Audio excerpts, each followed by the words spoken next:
Capítulo 28 O Bom Ladrão. Alguns dias antes da prisão do mestre, os discípulos, nas suas discussões naturais, comentavam o problema da fé com o desejo desordenado de quantos se atiram aos assuntos graves da vida, tentando apressadamente forçar uma solução.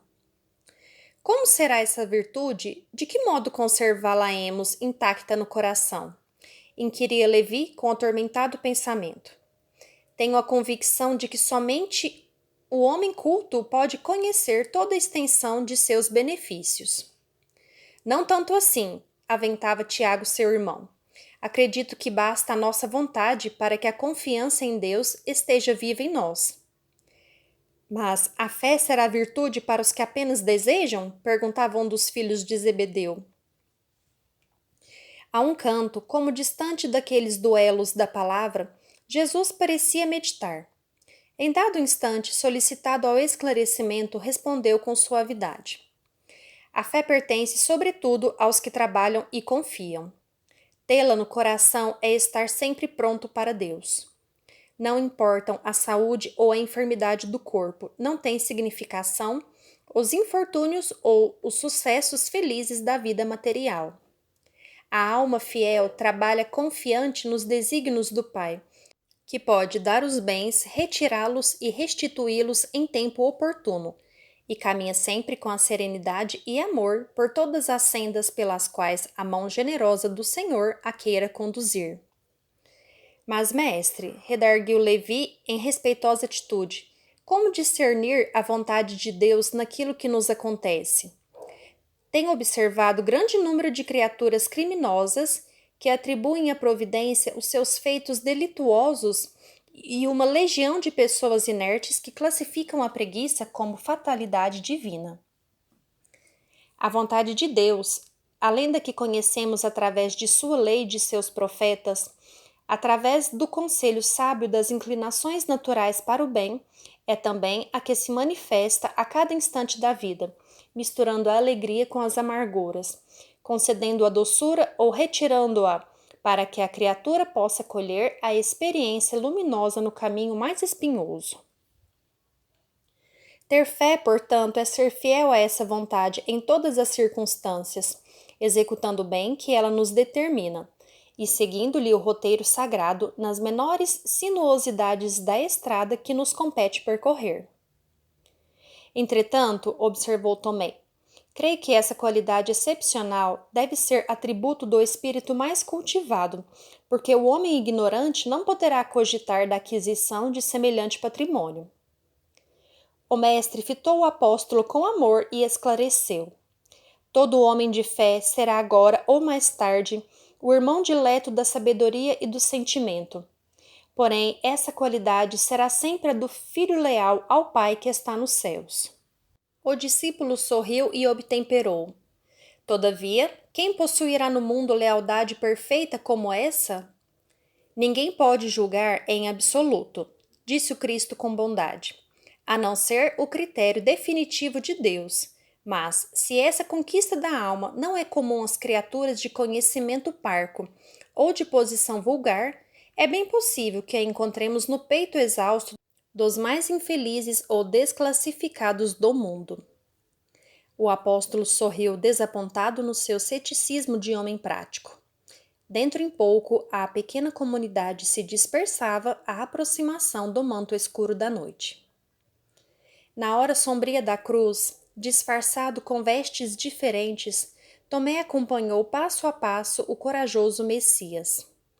Estranhas reflexões surgiam-lhe no espírito. Sua razão de homem do mundo não lhe proporcionava elementos para a compreensão da verdade toda. Onde estava aquele Deus amoroso e bom, sobre quem repousavam as suas esperanças? Seu amor possuiria apenas uma cruz para oferecer ao filho dileto? Por que motivo não se rasgavam os horizontes para que as legiões dos anjos salvassem do crime da multidão inconsciente e furiosa o mestre amado? Que providência era aquela que não se manifestava no momento oportuno?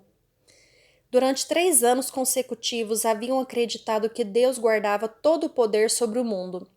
Não conseguia, pois, explicar como tolerava aquele espetáculo sangrento de ser o seu enviado amorável e carinhoso, conduzido para o madeiro infamante sob impropérios e pedradas. O prêmio do Cristo era então aquele monte de desolação reservado aos criminosos? Ansioso, o discípulo contemplou aquelas mãos que haviam semeado o bem e o amor, agora agarradas à cruz como duas flores ensanguentadas. A fronte aureolada de espinhos era uma nota irônica na sua figura sublime e respeitável. Seu peito tremia ofegante, seus ombros deveriam estar pisados e doloridos. Valera a pena haver distribuído entre os homens tantas graças do céu? O malfeitor que assaltava o próximo era, agora, a seu ver, o dono de mais douradas compensações. Tomé se sentia como que afogado. Desejou encontrar algum dos companheiros para trocar impressões, entretanto não viu um só deles. Procurou observar se os beneficiados pelo Messias lhe assistiam ao martírio humilhante na hora final, lembrando que ainda na véspera se mostravam tão reconhecidos e felizes com sua presença santa. A ninguém encontrou. Aqueles leprosos que haviam recuperado o dom precioso da saúde, os cegos que conseguiram rever o quadro caricioso da vida, os aleijados que haviam cantado hosanas, a cura de seus corpos defeituosos estavam agora ausentes, fugiam ao testemunho. Valer a pena praticar o bem? O apóstolo, mergulhado em dolorosos e sombrios pensamentos, se deixava absorver em estranhas interrogações. Reparou que em torno da cruz estrugiam gargalhadas e ironias. O mestre, contudo, guardava no semblante uma serenidade inexcedível. De vez em quando, seu olhar se alongava por sobre a multidão, como querendo descobrir um rosto amigo. Sob as vociferações da turba amotinada, a Tomé parecia-lhe escutar ainda o ruído inovidável dos cravos do suplício. Enquanto as lanças e os vitupérios se cruzavam nos ares, fixou os dois malfeitores que a justiça do mundo havia condenado à pena última. Aproximou-se da cruz e notou que o Messias punha nele os olhos amorosos, como nos tempos mais tranquilos. Viu que um suor empastado de sangue lhe corria do rosto venerável, misturando-se com o vermelho das chagas vivas e dolorosas.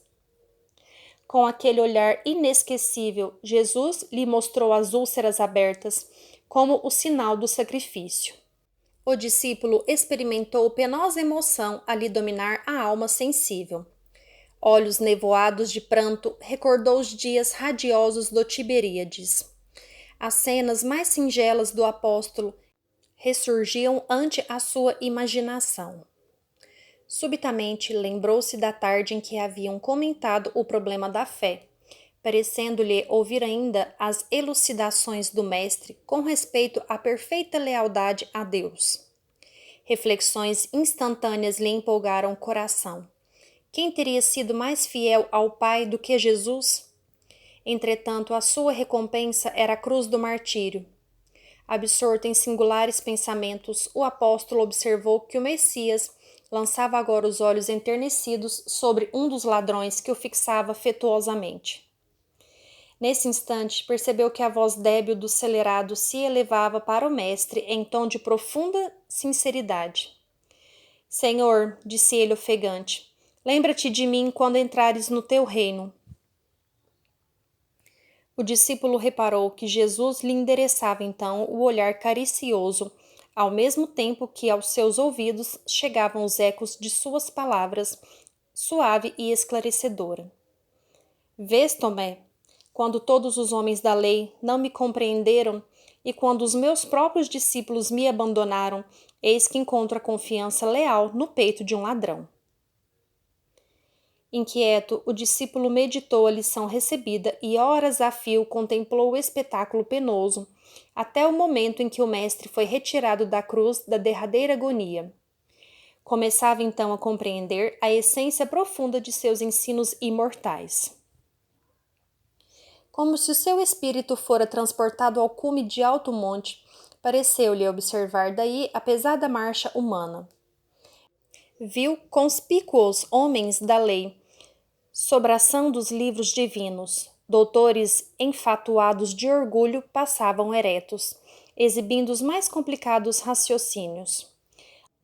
Homens de convicções sólidas integravam o quadro, entremostrando a fisionomia satisfeita.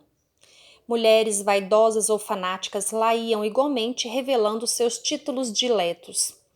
Em seguida, vinham os diretamente beneficiados pelo Mestre Divino. Era a legião dos que se haviam levantado da miséria física e das ruínas morais. Eram os leprosos de Jerusalém, os cegos de Cafarnaum, os doentes de Sidom, os seguidores aparentemente mais sinceros ao lado dos próprios discípulos que desfilavam envergonhados e se dispersavam indecisos na hora extrema. Possuído de viva emoção, Tomé se pôs a chorar intimamente. Foi então que presumiu escutar uns passos delicados e quase imperceptível. Sem poder explicar o que se dava, julgou divisar a seu lado a inovildável figura do mestre, que lhe colocou as mãos leves e amigas sobre a fronte atormentada, repetindo-lhe ao coração as palavras que lhe havia endereçado da cruz. Vês, Tomé, quando todos os homens da lei não me compreenderam e os próprios discípulos me abandonaram, eis que encontro a confiança leal no peito de um ladrão.